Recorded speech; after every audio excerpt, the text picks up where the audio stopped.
আসছে রাসূল করিমের কাছে ইন্তেকাল গ্রহণ করার 4 দিন আগে সালাম দিলেন, দরজায় করাঘাত হলো। কে? আমি জিবরাইল। আল্লাহর নবী বললেন, আয়েশা রে, ভিতরে অন্তরম হলে চলে যাও, জিবরাইল আমিন আসছে। মদিনাতে যদি কোনোদিন যান, বাবে জিবরাইল সেই দরজাটা এখনো আছে, যেই দরজা দিয়ে নবীর কাছে জিবরাইল আমিন আসছে 22,000 বার। দাহিয়াতুল কালবির সুরত নিয়ে নবীজির কাছে আসতেন। হযরত জিবরাইল আমিন এসে সালাম দিয়ে বসে গেলেন। মানবের বেশে জিবরাইল বসে গেলেন। ইয়া রাসূলুল্লাহ, আল্লাহ পাঠিয়ে দিয়েছেন, আল্লাহ সবই জানেন, ভিতরে বাহিরে প্রকাশ্য অপ্রকাশ্য আগে পরে, আপনার অন্তর ভিতর বাহির সব আল্লাহ জানেন। তারপরও আল্লাহ আমাকে পাঠিয়েছেন আপনার কুশল জানার জন্যে। হুজুর গো, আপনি কেমন আছেন দয়া করে বলবেন ডি। আল্লাহ নবী ডাক দিলেন, জিবরাইল হে, আমি অসুস্থ আছি, আমার কাছে ভালো লাগে না। আল্লাহর জিবরাইল চলে গেলেন। পরের দিন আবার এসে সালাম দিলেন, জিজ্ঞেস করলেন, ইয়া রাসূলুল্লাহ আপনি কেমন আছেন? জিবরাইলকে নবীজি বলেন, জিবরাইল রে, আমি তেমন ভালো নাই, শরীর অসুস্থ, আমার ভালো লাগে না, অসুস্থতা আরও বেড়ে গেছে। তৃতীয় দিন জিবরাইল আমিন আবার আসছে, হুজুর আপনি কেমন আছেন? আল্লাহ জানতে চেয়েছে আপনি কেমন আছেন। জিবরাইলকে নবী বললেন, আল্লাহকে বলো আমার শরীর ভালো না, আরো অবনতি হয়েছে। চতুর্থ দিন জিবরাইল একা আসলেন না, মালাকুল মউত আজরাইল আলাইহিস সালামকে নিয়ে আসলেন। আসার পরে দুইজনে সালাম দিয়ে ভিতরে ঢুকলেন। আল্লাহর নবী বললেন, ভাই জিবরাইল। উনি কে? বলে আজরাইল। আজরাইল সালাম দিলেন, ইয়া রাসূলুল্লাহ, আল্লাহ আপনার খেদমতে আমাকে পাঠিয়েছেন। হুজুর, আল্লাহ আমার উপরে ফরমান চালু করেছেন, আমার উপরে রুলস আল্লাহ জারি করে দিয়েছেন আপনাকে সম্মানের সাথে নিয়ে যাওয়ার জন্যে। ইয়া রাসূলুল্লাহ, ইয়া হাবিবাল্লাহ, তবে আল্লাহ পাক এটাও বলে দিয়েছেন আপনি অনুমতি দিলে আপনার জান আমি কবজ করব, অনুমতি না দিলে আমি আজরাইল ফিরে চলে যাব। আপনার যতদিন মন চায় ততদিন আপনি দুনিয়ার মধ্যে আপনি উম্মতের মাঝে আপনি থাকবেন। একবার আওয়াজ তুলে বলা যাবে কি আল্লাহু আকবার। একটু বুঝেন তো, আজরাইল নবীর দরবারে বললেন, হুজুর আপনি অনুমতি দিলে আমি জান কবজ করব, অনুমতি যদি না দেন আমি ফিরে চলে যাব। আপনার যতদিন মন চায় আপনি ততদিন বেঁচে থাকবেন। মুসা আলাইহিস সালামের কাছে আজরাইল আসছে, ও মুসা আপনাকে নেওয়ার জন্য আসছি, চলেন। মুসা আলাইহিস সালাম একটা ঘুষি মেরে দিয়েছে আজরাইল আলাইহিস সালামের চোখ বরাবর।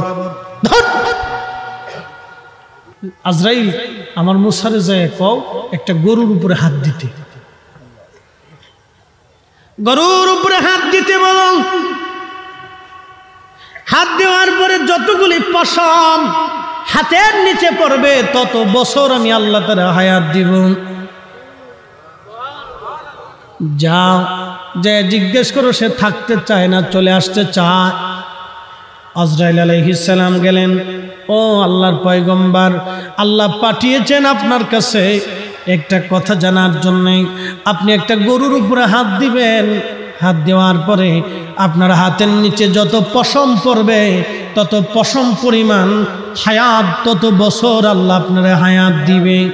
মুসা নবী বলেন, আজরাইল তারপরে কি হবে?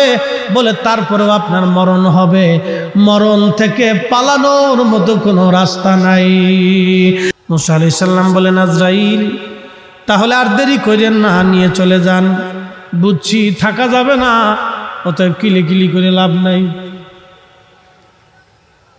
ঘুষাঘুষি করে লাভ নেই, লয়ে যান। বুঝছি থাকার আর সুযোগ নেই। কিন্তু আমার রাসূলের দরবারে আজরাইল এসে বিনয়ের সাথে বলে, হুজুর আল্লাহর ফরমান আমার উপরে, আপনাকে অতীব সম্মানের সাথে নিয়ে যেতে হবে, যদি আপনি অনুমতি দেন। আজরাইল আলাইহিস সালাম এসে বললেন, হুজুর অনুমতি দিলে জান কবজ হবে, না হলে ফিরে চলে যাব। যতদিন মন চায় উম্মতের মাঝে ততদিন থাকবেন। আল্লাহর নবী জিবরাইলের দিকে তাকাইলেন। জিবরাইল বলেন, হ্যাঁ ইয়া রাসূলুল্লাহ, আল্লাহর ফরমান এইরকম, আপনি অনুমতি দিলে সম্মানের সাথে মহা ইজ্জত করে আপনাকে আল্লাহর দরবারে নিয়ে যাওয়া হবে। নবী গো, আপনি অনুমতি না দিলে আমরা ফিরে চলে যাব। যতদিন মন চায় ততদিন আপনি উম্মতের মাঝে বেঁচে থাকবেন। তবে জিব্রাইল ডেকে বলেন, হুজুর, তবে আল্লাহ আপনার দিদারে আগ্রহী হয়ে আছে। আহা, আমার মালিক আমার আল্লাহ, আমার খালিক আমার রব, কুল মাখলুকের রব, সপ্তম জমিনের রব, সপ্তম আসমানের রব, সপ্ত জমিনের রব, সপ্ত আসমানের রব। এই জমিন ও আসমান ঘিরে রেখেছে পানি, পানি ঘিরে রেখেছে বাতাস, বাতাস ঘিরে রেখেছে হাইকাল, হাইকাল ঘিরে রেখেছে কুরসি, কুরসি ঘিরে রেখেছে আরশে মুআল্লা। একবার জোরে বলা যাবে কি আল্লাহু আকবার? পৃথিবীর 13 লক্ষ গুণ বড় হলো একটা সূর্য, 200 কোটি সূর্যের সমান একটা ব্ল্যাক হোল, 10,000 কোটি ব্ল্যাক হোলের মতো নক্ষত্র দিয়ে একটা মিল্কওয়ে আল্লাহ বানাইলো। এই মিল্কওয়ের ও গ্যালাক্সির মতো মহাশূন্যে 10,000 কোটি মহাবিশ্ব, এরপরে মহাশূন্য, তারপরে প্রথম আসমান, তারপরে আরো 7টা 6টা আসমান আল্লাহ বানাইলেন। এর ভিতরে আর কি কি আছে আমাদের জানা নাই, জানা নাই, জানা নাই। আপনি যে জমিনের নিচে বসা, এই জমিনের নিচে আরো 6টা জমিন আল্লাহ বানাইলেন, নিচে কি আছে আমাদের জানা নাই। তবে আমাদের সমুদ্রের মতো এইরকম বড় বড় সমুদ্র ওই জমিনেও আল্লাহ বানায় রেখেছেন। এই মালিক আমার আল্লাহ, আল্লাহ, আল্লাহ ডাক দেখা হাবিব, হাবিবকে যায় বলো আমি আমার হাবিবের অপেক্ষায় আগ্রহী হয়ে আছি। আল্লাহ জিব্রাইল বলেন, হুজুর, আল্লাহ আগ্রহী হয়ে আছেন আপনার দিদারের আশায়। আল্লাহর নবীর চোখের পানি চলে এসে বলল, জিব্রাইল, তাহলে আর দেরি করবেন না, নিয়ে চলে যান আমার আল্লাহর কাছে। আমি আর একটা মুহূর্তের জন্য দুনিয়াতে থাকতে চাই না, আমি আমার মাশুকের দিদারে চলে যেতে চাই। একবার জোরে বলা যাবে কি ইয়া রাসূলুল্লাহ?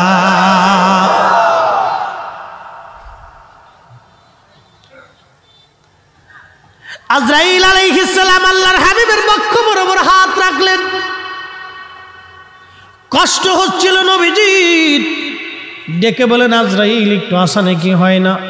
বলে, ইয়া রাসূলুল্লাহ, আপনার চাইতে এরকম আসানে আগে কারো জান কবজ করি নাই, আপনার পরে আর কারো জান কবজ হবে না। নবী গো, সবচাইতে বেশি আসান আপনাকে দেওয়া হচ্ছে। আপনার ব্যাপারে আল্লাহ আমাকে সতর্ক করে দিয়েছে। একসাথে জোরে বলা যাবে কি আল্লাহু আকবার? হায় হায়, কত বড় দামি নবীর উম্মত, হ্যাঁ এখনো সুদ খায়। কত বড় নামি দামি নবীর উম্মত, এখনো ঘুষ খায়। কত বড় দামি নবীর উম্মত, এখনো মানুষ ঠকায়। কত বড় দামি নবীর উম্মত, এখনো মালে ভেজাল দেয়। কত বড় দামি নবীর উম্মত, এখনো আল্লাহ আল্লাহ নবীর বিধান আমরা মানি না। কত বড় দামি নবীর উম্মত, উম্মত আমরা উম্মত, উম্মত, উম্মতের কি করলাম এখন আমরা বুঝতে পারি নাই। হাই হাই, আল্লাহর নবীজি কেঁদে ফেলে দিয়ে বলেন, আজরাইল, একটা অনুরোধ তোমারে করে যাই। বলেন, ইয়া রাসূলুল্লাহ, আমার উম্মতের জান কবজ এর চাইতেও তুমি আসানে করবা।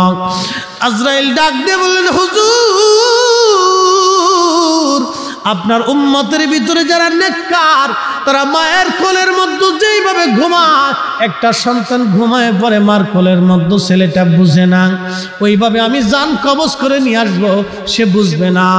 ইয়া আইয়াতুহান নাফসুল মুতমাইন্না তুরজিই ইলা রাব্বিকি রাদিয়াতাম মারদিয়া ফাদখুলি ফি ইবাদি। একসাথে জোরে বলেন আল্লাহু আকবার। ফাদখুলি ফি ইবাদি ওয়াদখুলি জান্নাতি। একবার জোরে বলেন মারহাবা। আল্লাহ কিন্তু ডাক দিছে, ইয়া আইয়াতুহান নাফসুল মুতমাইন্না, হে প্রশান্ত আত্মা, হে বিকল কলবিন সালিম, তুমি হৃদয়টাকে পরিশুদ্ধ করেছো। হে পরিশুদ্ধ আত্মা, তুমি গুনাহ করো নাই, করলো মাপ চাইছো, ক্ষমা চাইছো। হে বান্দা, ফিরে আসো, চলে আসো, তুমি আমি আল্লাহর দরবারে সন্তুষ্টির দিকে তুমি চলে আসো। যেখানে আমার ইবাদত গুজার বান্দারা ঘুমায়, তুমি সেখানে চলে আসো। আমি আল্লাহ সন্তুষ্টির দিকে চলে আসো। আমি আল্লাহ তোমার উপরে খুশি। আহা, আজরাইল বলে, ইয়া রাসূলুল্লাহি, মায়ের কোলের মধ্যে সন্তান যেইভাবে ঘুমায়, নেককার বান্দাদের মরণ সেইভাবে হবে।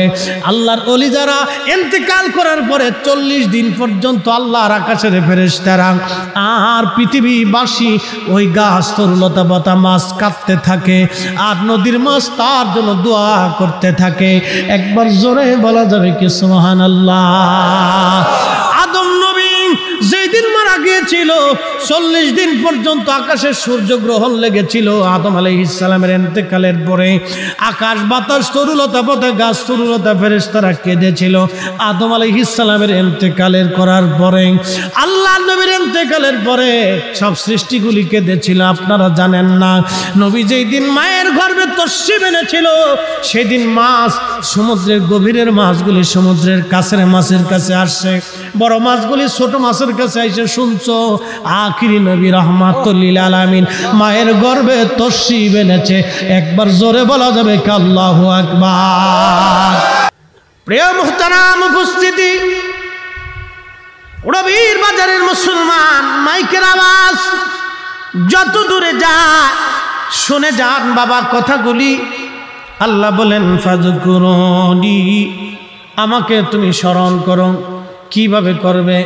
ফাইজা কাদাইতুমুস সালাতা ফাযকুরুল্লাহা কিয়ামান ওয়া কুউদান ওয়া আলা জুনুবিকুম। আল্লাহ বলেন, তুমি সালাত শেষ করছো, তার মানে অর্থ না তুমি যে নামাজ পড়েছো এখানেই শেষ। না বান্দা, না, তুমি সালাত শেষ করার পরে তুমি আমি আল্লাহর জিকির করবে। দাঁড়ায় রইছো, দাঁড়ায় দাঁড়ায় করতেছো। তুমি হাঁটতেছো, হাঁটতে হাঁটতে জিকির করো। তুমি দোকানে বসে বসে ব্যবসা করো, দোকানের ব্যবসায় বসে বসে তুমি জিকির করো, আল্লাহকে স্মরণ করো। তুমি মাঠে কাজ করো, আমি আল্লাহকে স্মরণ করো।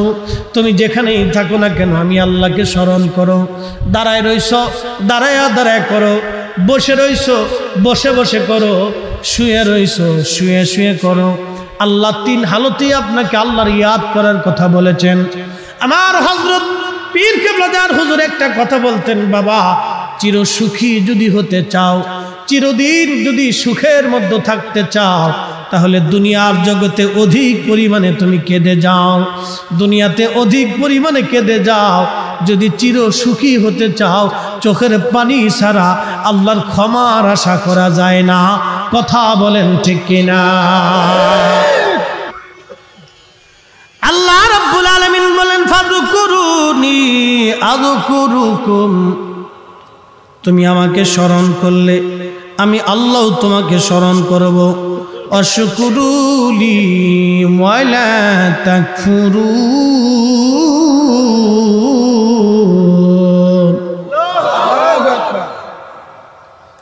আল্লাহ রেখে বলেন, বান্দারে, তুমি আমার শুকর করবে না, শুকরিয়া করবে না, কৃতজ্ঞ হবে না। যদি শুকর করো, কৃতজ্ঞ হও। যদি তুমি কৃতজ্ঞ হও, আল্লাহ কোরআনে বলে, লা ইন শাকারতুম লাযীদান্নাকুম ওয়া লা ইন কাফারতুম ইন্না আযাবী লাশাদীদ।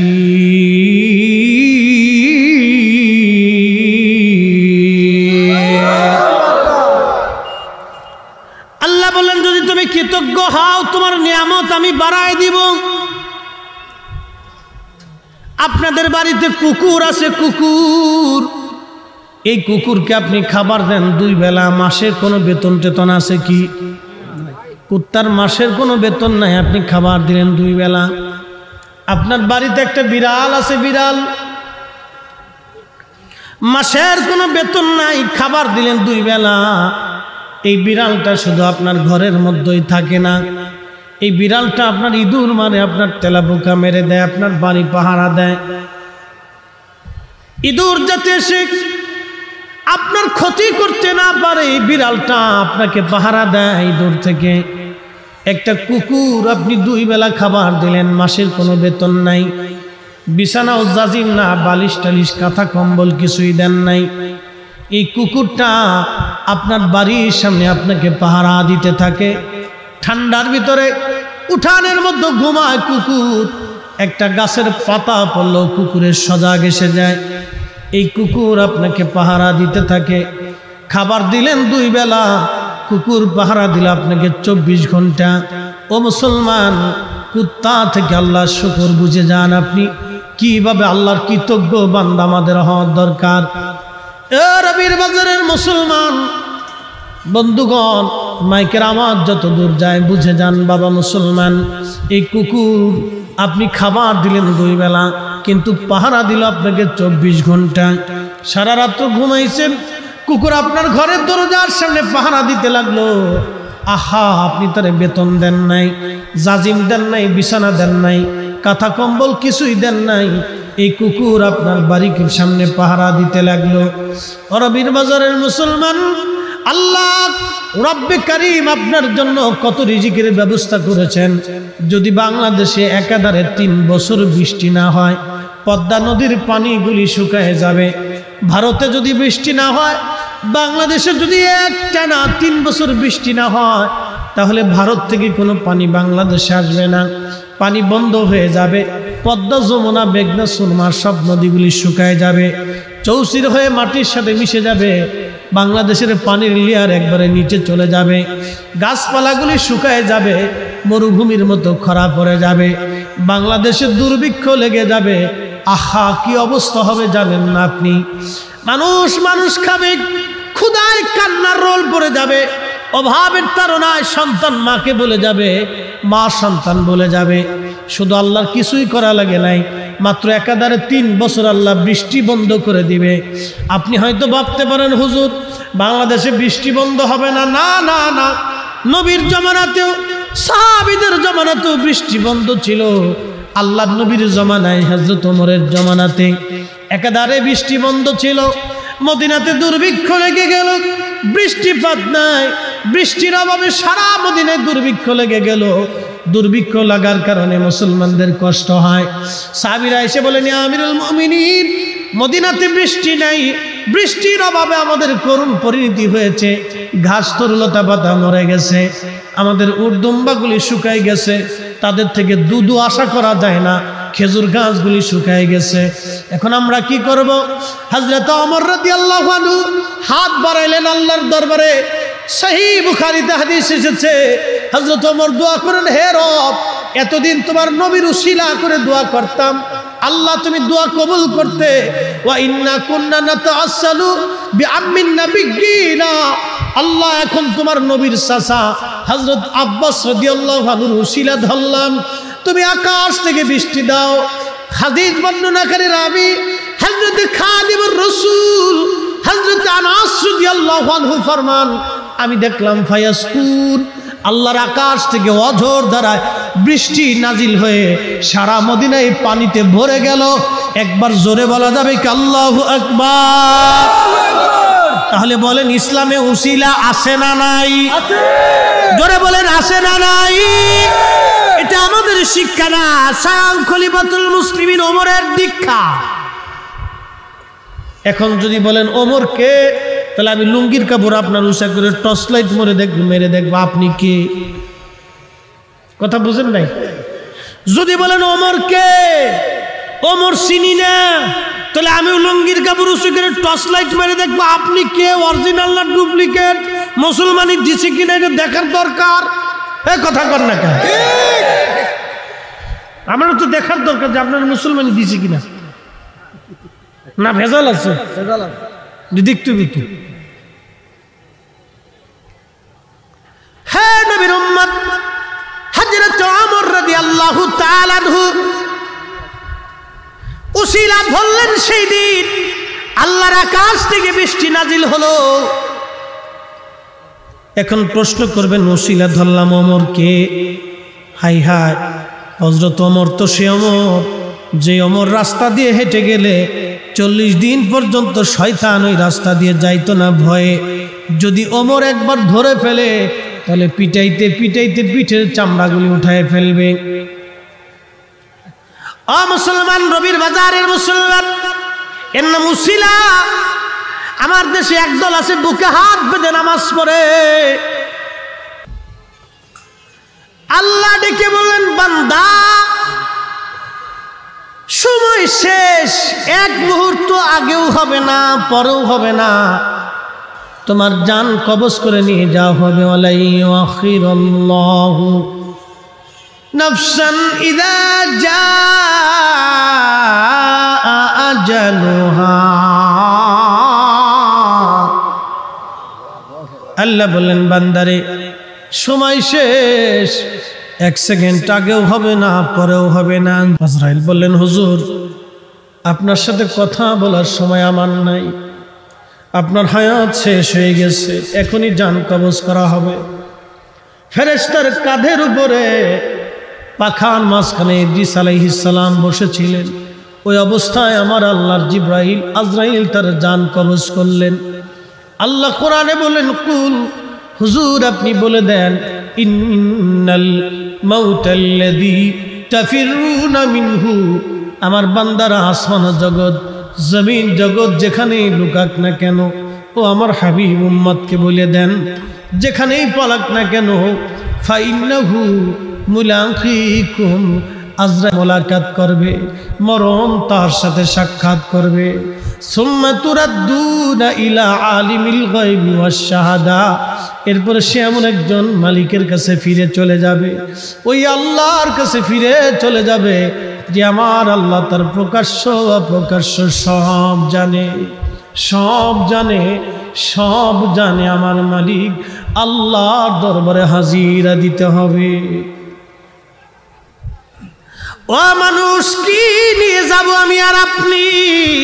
কুরআন বলতেছে, আল্লাযী খালাকাল মাউতা ওয়াল হায়াতা লিয়াবলুয়াকুম আইয়ুকুম আহসানু আমালা।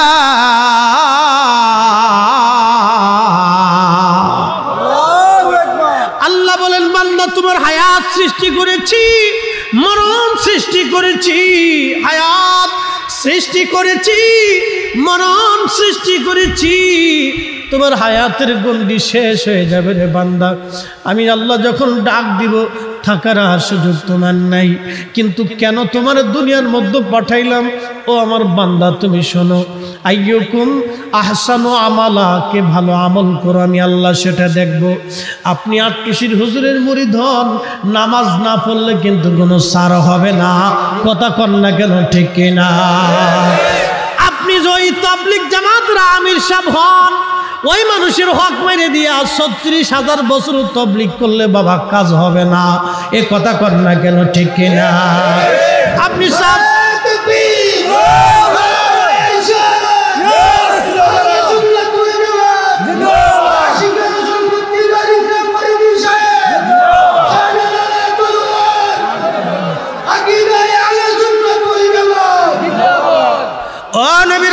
শুনিয়া রাখেন, আপনি সাহেব কেবলা আল্লামা ফজলুল সাহেবের মুরিদ হন, আপনি রোজা না রাখলে কিন্তু কাজ হবে না। কি কথা বলেন না কেন? আল্লাহর আইন আপনাকে মানতে হবে। আল্লাহ বলেন, আইয়ুকুম, কে তোমরা আহসানু আমালা, ভালো আমল করো আমি আল্লাহ সেটা দেখবো। দেখার জন্য তোমারে পাঠাইছি, দেখার জন্য তোমারে পাঠাইছি। কে ভালো আমল করো আমি আল্লাহ সেটা তোমাকে দেখবো। দেখার জন্য তোমারে পাঠাইছি, দেখার জন্য তোমারে পাঠাইছি। নামাজ পড়েন নাই, সেজদার মধ্যে পড়ে কাঁদতেছেন, আল্লাহ মাফ করে দিবে। রোজা রাখেন নাই, সেজদায় পড়ে কেঁদে দিছেন, আল্লাহ ভুল হয়ে গেছে মাফ করে দিবে। জানা করছেন, খুদার দরবারে চোখের পানি ছেড়ে দিছেন, আল্লাহ মাফ করে দিবে। কিন্তু মানুষের হক মেরে খাইলেন, রক্ত চুষে খাইলেন, জমি দখল করে খাইলেন। আমার দেশে বহু ভাই আছে, বোনের জমি বুঝাই দেয় না। বোন আইসে দুয়ারে দুয়ারে ঘুরে কয়, ভাই দিবি না? কয় পরে নিস। পরে নিতে নিতে ভাই কবরে চলে গেছে, বোনের জমি দেয় নাই। এরকম বহু ভাই বাংলাদেশে আছে না? না, এইগুলি সামাজিক ব্যাধি। আবার আমার দেশে আর একটা ব্যাধি আছে, যৌতুকের ব্যাধি।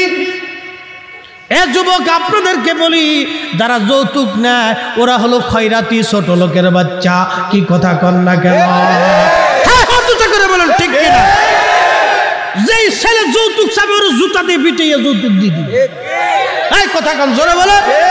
এগুলো সামাজিক ব্যাধি, এগুলো সামাজিক ব্যাধি। এগুলো আমাদের হাতে সাইজ করে দিতে হবে। সবসময় খালি ওয়াজে কাজ হয় নাকি? বাটাম চালান মেরে দিতে হবে। ফরিদপুরের ভাষাকে বাটাম চালান দিয়ে দিয়ে যা। আচ্ছা কোন তো শুয়োরের গোশত কি জোরে? কেউ যদি শুয়োরের গোশত খাইয়া আইসা রোজা রাখে, শুয়োরের গোশত খাইয়া কেউ যদি সেহরি করে, জোরে কর না। আপনারা মুফতি সাহেব, আজকে আমরা মুফতি না, আপনারা ফতোয়া দিয়ে দিন। বলেন রোজা কি হবে? জোরে বলেন হবে।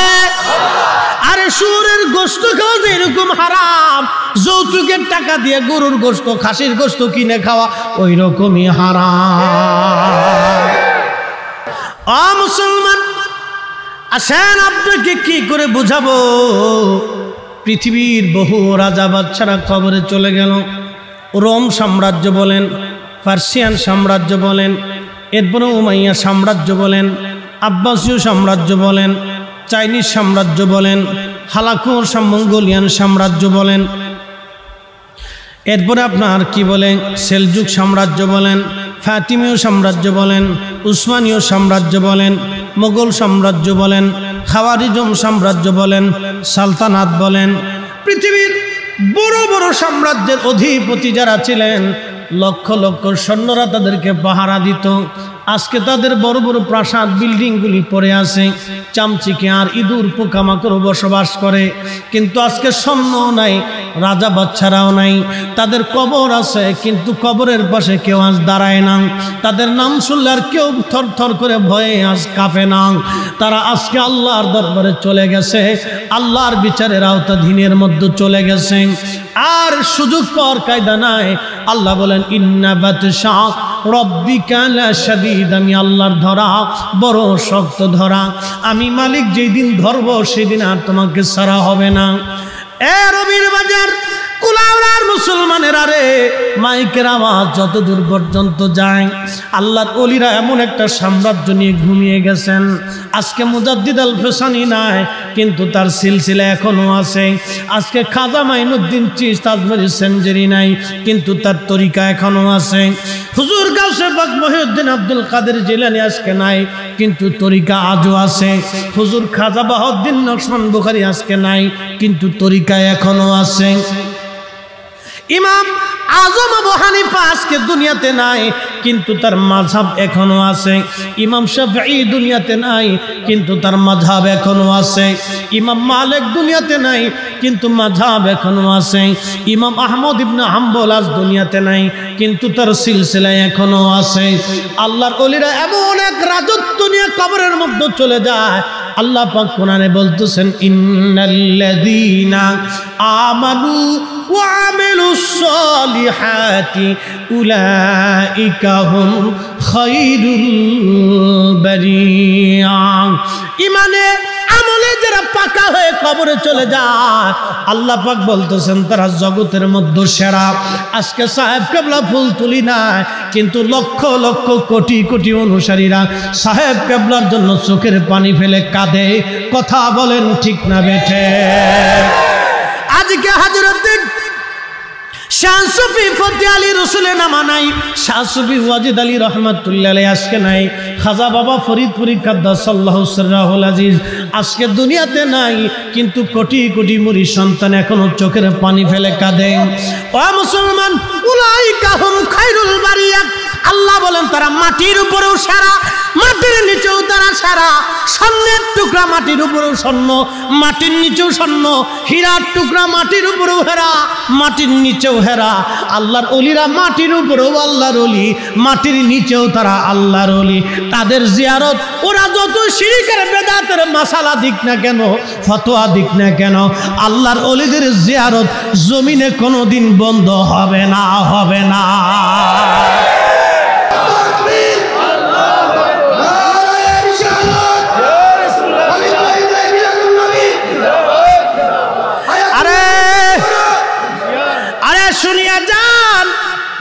আসার কারণে সৃষ্টির এমন কোনো প্রাণী নাই খুশি না হয়েছিল, কিন্তু বেজার হয়েছিল শয়তান। এজন্য আমরা সুন্নিরা ঈদে মিলাদুন নবী পালন করে, আমরা নবীর আগমনের দিন খুশি উদযাপন করে মানুষকে খাওয়াইয়া আল্লাহর নবীর সম্মান আলোচনা করে জিকির ফিকির দুয়ার মাধ্যমে আল্লাহর দরবারে শুকর আদায় করি। যারা বেদাত বলে ওরা বুঝে না, তোরা বেদাত বলতেই থাকবা, তোমাদের বেদাতের ফতোয়া কাজ হবে না। করে বলেন ঠিক না বেঠিক?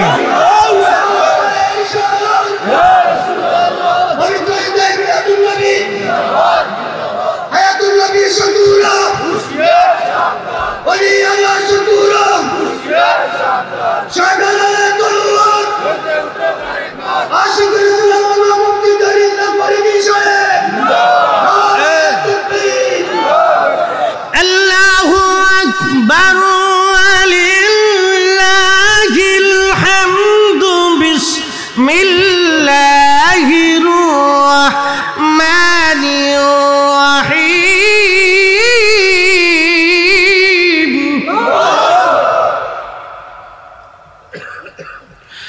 কুল বিফাদলিল্লাহি ওয়া বিরহমাতিহি ফাবিযালিকা ফালইফরাহু।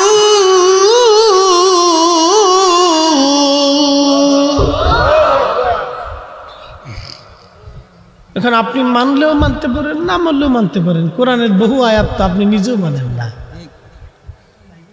কোরআনের আয়াত কি সবাই নিজেরা পালন করে? সব মুসলমান 100% পিওর পালন করে আল্লাহর আইন? না, বহু আছে, লাখে একজন যে 100% পিওর, লাখে একজন তো আছে কিনা, কোটিতে একজন, লাখ কোটিতে একজন পাওয়া যাবে কিনা সন্দেহ আছে, যে আল্লাহ তার রসুলের পরিপূর্ণ আইনটাকে ফলো করে নিজের জীবন চালায়। লাখ কোটিতে একজন।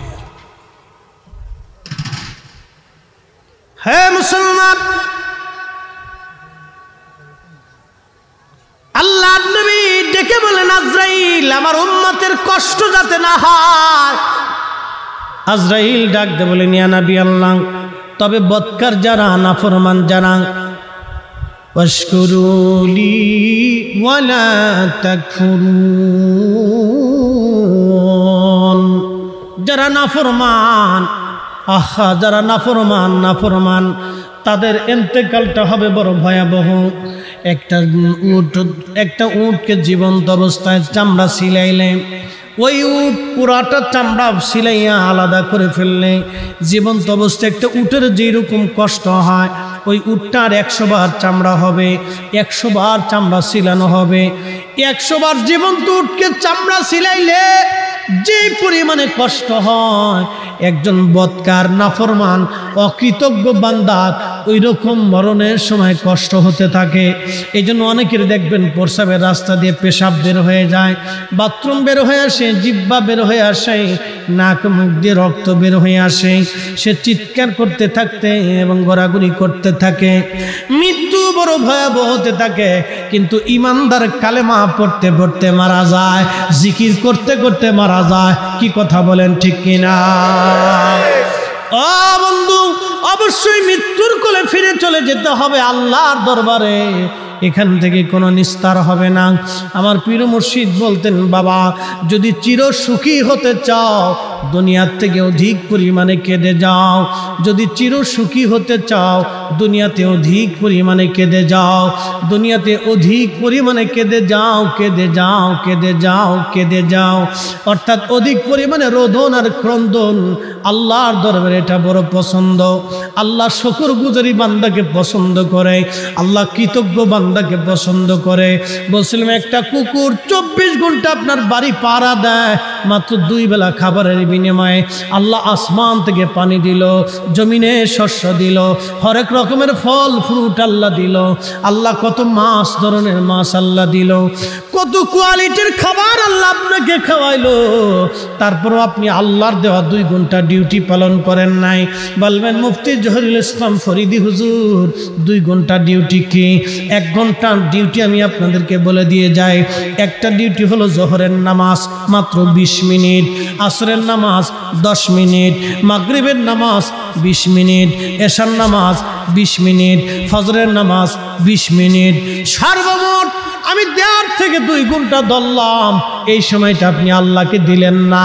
আপনি এই সময়টা যদি আল্লাহকে দিতেন, আহা, একটা কুকুর আপনাকে 24 ঘন্টা সময় দিল, না হলেও সন্ধ্যা থেকে সকাল পর্যন্ত আপনারা পাহারা দেয়, মাত্র খাবার দিলেন 2 বেলা খাবারের বিনিময়ে একটা কুকুর আপনাকে পাহারা দিল, 8 ঘন্টা ডিউটি পালন করলো। আর আল্লাহ আপনার মাথার থেকে পা পর্যন্ত এত কিছু দেওয়ার পরও আপনি আল্লাহর দেওয়া 2 ঘন্টা ডিউটি পালন করলেন না। তার মানে বোঝা গেল কুকুরের চাইতেও আমরা বড় অকৃতজ্ঞ নাফরমান। কথা কর না কেন?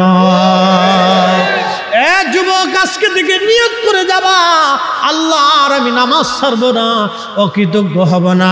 সামনে মাহে রমজান আসতেছে, এই রমজানের একটা রোজাও আমি ছাড়বো না। ও বাবা, যারা কাজের দোহাই দিয়া রোজা ছেড়ে দেন, এই কাজ আপনাকে জান্নাতে নেবে না। যে সন্তানের মোহে পড়ে আপনি আজকে রোজা ছেড়ে দিবেন, কিয়ামতের ময়দানে এই সন্তান আপনার সামনে দাঁড়াবে না। যে বিবির জন্য আপনি রোজা ছেড়ে দিচ্ছেন, এই বিবি আপনার সামনে মেহেশরের মাঠে দাঁড়াবে না। যিনি দাঁড়াবেন তিনি রাহমাতুল লিল আলামিন। যিনি আপনার কবরে আসবে তিনি নবী। আপনি কবরের দিকে তাকান, কত কবর পুরাতন হয়ে গেছে, কবরের পাশে কোনো মানুষ আসে না। আহা, 50 বছর পার হয়ে গেল, কবর মাটির সাথে মিশে গেছে। সন্তানরা কবরের পাশে আসে না, ভুলে গেছে তারা। সন্তানের মোহে দুনিয়ার প্রেমে পড়ে এই কবরওয়ালাদেরকে তারা ভুলে গেল। কিন্তু আপনি জানেন না, ওই কবরে যিনি সবসময় দেখতে আসবে তিনি রাহমাতুল লিল আলামিন, নবী নবী নবী। পৃথিবীর সবাই আপনাকে ভুলে যাবে, কিন্তু আপনার আমার নবী আপনাকে আমাকে ভুলবে না।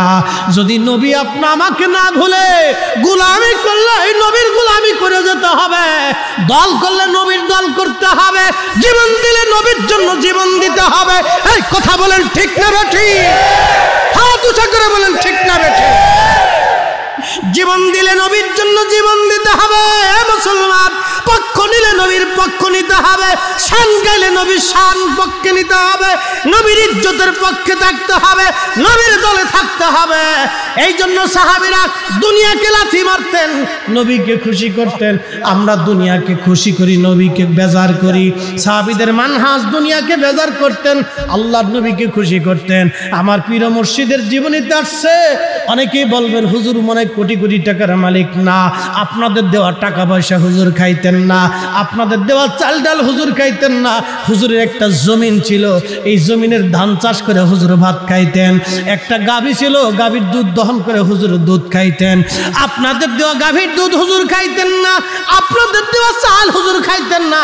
কারণ অনেক মুরিদের সুদের টাকা থাকতে পারে, ঘুষের টাকা থাকতে পারে, অবৈধ উপার্জন থাকতে পারে, মানুষের রক্ত চুষা টাকা থাকতে পারে, এই জন্য মানতের টাকা থাকতে পারে। আমার পীর ওইগুলি খান নাই, সারা জীবন নিজের অপর্জিত জমিন থেকে, শস্য থেকে খাবার খেয়েছে। আপনাদের একটা টাকা হুজুর কোনোদিন ধরে নাই। আমার পীরের কোনো ব্যাংকের অ্যাকাউন্ট আসেনি ভাই। সোরাব ভাই কোথায় গেছে? আমার হুজুরের ব্যাংকের অ্যাকাউন্ট আসেনি। যদি দেখাই দিতে পারেন তো আমি আটটুসির হুজুরের মুরিদত্ব সাইডে দিয়ে একবারে ফ্রেশ হয়ে যাবো। যান, যদি কেউ দেখাইতে পারেন যে হুজুরের একটা ব্যাংকের অ্যাকাউন্ট আছে, দেখান। পাবেন না। উনি এরকম তাকওয়াশীল ব্যক্তি ছিলেন, দুনিয়াকে বিরাগিল লাথি মেরেছিলেন, সব ফি সাবিলিল্লাহ ওয়াকফ করা ছিল, ওনার কিচ্ছু ছিল না। বলতেন বাবা শূন্য হাতে এসেছিলাম, যেদিন এসেছিলাম একটা টুপি ছিল, একটা পাঞ্জাবি ছিল, একটা লুঙ্গি ছিল, বাবা শূন্য হাতেই চলে যাব। দুনিয়ার এত সম্পদের মামলা নিয়ে আল্লাহর সামনে দাঁড়ানোর সময় আমার নাই। আল্লাহর কসম করে বলতেছি, উনি এই দুনিয়া বিরাগী জাহেদ ছিলেন। এখন আপনি গালি দেন, দিতে পারেন, হুজুরের কিচ্ছু আসে যায় না। গালি দিলে দিতে পারেন, ওটা আপনার ইচ্ছা, দিবেন, অসুবিধা নেই। দিলে আমাদেরও কোনো ক্ষতি নেই, দিবেন, অসুবিধা নেই। শোনেন, মাটির নিচেও অলি, মাটির উপরেও অলি অলি থাকে। আল্লাহ যারা কবুল করছে তারা মাটির নিচেও কবুল করে, উপরেও কবুল করে। আপনি গালি দিলেও কবুল করছে, না দিলেও কবুল করছে। আপনি গেলেও কবুল করবেন, না গেলেও কবুল করছে। কি কথা বলেন, ঠিক কি না? আমাদের ভোটে কি সাহেব কেবলা ফুলতুলি অলি হয়েছে নাকি না? হ্যাঁ, আল ইসলা তালামিজের ভোটে সাহেব কেবলা ফুলতুলি অলি হয়েছে নাকি বলেন? হ্যাঁ, কথা কর না কেন? হ্যাঁ, আমরা 800 হুজুরের মুরিদের ভোটে কি হুজুর বলেছে না? আপনারা ভোট দিয়েছিলেন এলে মুরিদ, হ্যাঁ? শাহজালাল রহমতুল্লাহ আমরা ভোটে সুলতানুল আউলিয়া হয়েছে নাকি? হ্যাঁ, ভোটের সিস্টেম নাই, আল্লাহ বানাইছে। চেষ্টা করছে, জাহিদ ছিলেন, দুনিয়া বিরাগী ছিল। ফুলতুলি সাবি এলাকা দিয়ে ওয়াজ করছে, আমরা তো টাকা পয়সা চাই লই, না দিল কম দিলে পরের তারিখে আসি না, এটা আমরা সিস্টেম আর কি, বুঝছেন না? মনে কিছু নিয়েন না।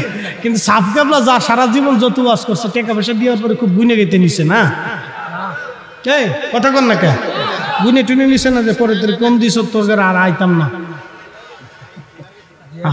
বৃদ্ধকালে ওই মানুষটি মানুষের দ্বারে দ্বারে ঘুরছে, বুড়া হয়ে গেছে, তারপরে করছে। শোনেন, কৃতজ্ঞতা থাকতে হবে। আমি ওনাকে মহাব্বত করি, দাওয়াত দিলেও করি, না দিলেও করি। সারা সিলেটে এই বছরে 2-3টে মাহফিল করছি। ভাইবেন না যে ফুলতুলির পাম্মারের লেগেছি, না। আজকে থেকে মৃত্যুর আগ দিন পর্যন্ত যদি একটা মাহফিলে সিলেটে না করি তো ফরিদ সাহেবের মাহফিলের অভাব নেই। আমি সিজনে যদি শুধু ইন্ডিয়া মাহফিল করি তো আমার হাজার হাজার মাহফিল আছে। এই বছর সিজনে আমি কতগুলি মাহফিল করছি আমি নিজেও হিসাব, ডায়েরি হিসাব করলে বুঝতে পারবো। প্রত্যেক দিন 2টা করে, সর্বনিম্ন 3-4টেও করছি। কত ওয়াজ করবো, অতিষ্ঠ হয়ে গেছি। অনেকের ফোন ধরতে পারি না বিধে অনেকে বেজার হয়ে গেছে। 3-4টে মাহফিল করার পরে ফোন ধরা যায় না, ব্রেনে এফেক্ট করে, খুব কষ্ট হয়। এই জন্য আমি অনেক সময় রিসিভ করি। অনেকে অভিযোগ করতেছে, হুজুর আপনি রিসিভ করেন, আপনি পাই না। বন্ধ রাখলে না রাখলে আমার ব্রেনে সমস্যা করে, কষ্ট হয়। কারণ আমি তো এটা হুজুর না যে এখানে এসে যে ওয়াজ করবো ওখানে যে হে ওয়াজ করবো, এলা না। এখানে যা করেছে অন্য জায়গায় আরেক জায়গায় তা করবো না। এটা একবারে যেটা আজকে চলে গেছে আরেক জায়গায় একবারে নিউ চলে যাবে, নতুন এগুলো ওয়াজ। কারণ প্রত্যেক দিন মিডিয়াতে ওয়াজ যায়, নিত্য নতুন ওয়াজ করতে হবে। যেন ওয়াজ করতে হলে অনেক স্টাডি করা লাগে। তা আমি একটু না পড়লে তো আমি পারবো না, আমার সমস্যা আছে। এই জন্য অনেকে ফোন রিসিভ না করে, অনেকে বেজার হয়ে যায়। ভাই আপনি বেজার হলে আমি কি করবো বলেন তো? আমার তো ব্রেন ঠিক রাখা লাগে। কারণ এইটা ঠিক থাকলে এটা ঠিক থাকবে, আর এটা যখন দুর্বল হয়ে যাবে তখন না ফরিদ সাহেবের ওয়াজ আগে বালা ছিল, এখন আর প্রবলেম। বুঝতে পারছেন? তো যাই হোক, যে কথা বলছিলাম, আল্লামা সাহেব কাবলা ফুলতুলি রহমাতুল্লাহ, আল্লাহ ওনার আখিরাতের মর্যাদাকে আরো বুলন্দ করুন, দোয়া করেন, বলেন আমিন। ওলিরা দলমত নির্বিশেষে সবার কাছে প্রাধান্য থাকতে হবে, মহাব্বত করতে হবে। আমি ওনার শুকর করি, কৃতজ্ঞ থাকি। কারণ আমি একটা কথা বুঝি যে এই জনপদে উনি ঘুরেছিলেন, মানুষের মাঝে দাঁড়ে দাঁড়ে ঘুরেছিলেন। সেই দিন উনি নারায়ে রিসালাত ইয়া রাসূলুল্লাহর জন্য মার খেয়েছিলেন। কি কথা বলেন, ঠিক কিনা?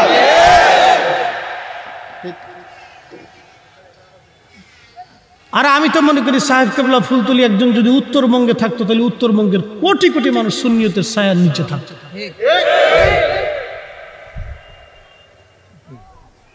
কৃতজ্ঞ হতে হবে। আমি ওনার কৃতজ্ঞতা প্রকাশ করি, ব্যক্তি হিসেবে ওনাকে মহাব্বত করি হৃদয় থেকে। ৮০ হুজুরের মুরিদ বিধায় ওনাকে মহাব্বত করবো না তা না, এই মানহাস আমাদের না। আমার পীরের মানহাস ছিল, বাবা অলি যত অলি হোক, যেখানকারই হোক, তাকে মাথার তাজ মনে করব। আমার পীর কোনোদিন কোনো অলির সমালোচনা, কোনো ব্যক্তির সমালোচনা করতেন না। এটা হুজুরের মানহাজের বাহিরে ছিল। কোনোদিনও কেউ বলতে পারবে না হুজুর কোনো ব্যক্তির গীবত করেছে, আল্লাহর কসম করে বলি। উনি অট্ট হাসিও কোনোদিন দেন, মুস্কি হাসতেন। অধিক খাবার উনি গ্রহণ করতেন না, খুব কম খাবার খাইতেন, খুব অল্প খাবার গ্রহণ করতেন। অধিক ক্রন্দন আর ইবাদতে রাত কাটাইতেন। মানুষ বলতো হুজুর এখানে সেখানে আসে না কেন? হাজার হাজার মানুষ ওনার কাছে যাইতো, সমাধান বাতলাইতেন। অধিক পরিমাণে উনি রাত্রি যাপন আল্লাহর ইবাদতে কাটাইতেন। অধিক রজনীতে সারা রাত উনি ইবাদত কাটিয়েছেন। ওনার জীবদ্দশা 1 মিনিটও তাহাজ্জুদের রক্ত 3টে বাজার 1 মিনিট পরে ঘন্টায় বাড়ি দেওয়া হতো না। 3টে বাজার 1 মিনিট আগে হতো না, 3টে বাজার সাথে সাথে ঘন্টায় বাড়ি দিতেন। মুরিদদেরকে লাঠি দিয়ে খুসায় খুসায় ধাক্কা ধাক্কা উঠাইয়া উনি উঠাইতেন। উঠাই উনি মাইক ধরে হুজুরকে একটা গজল গাইতেন। উঠো উঠো জাকেরানো, ঘুমে কেনে অচেতন, রহমত যাই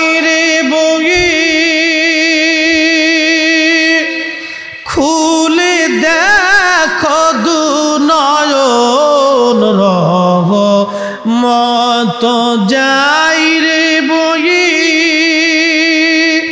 খুলে দেখো দুনয়ন উঠো উঠো জাকেরানো ঘুমে কেনে অচেতন।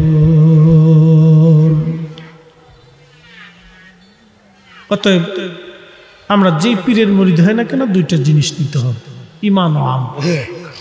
এই দুইটা ছাড়া কবরে গেলে রেহাই হবে না। লা তামুতুন্না ইল্লা ওয়া আনতুম মুসলিমুন। যে পীরের মুরিদ হন না কেন মুসলমান হয়েই কিন্তু কবরে যাইতেই হবে। কথা বলেন ঠিক কিনা? যেতেই হবে, বিকল্প কোনো ব্যবস্থা নাই। মুসলিম হয়ে কবরে যেতে হবে আপনাকে। আল্লাহ কবুল করুক বলে না আমিন। মোহতারাম উপস্থিতি, লম্বা সময় দিব না।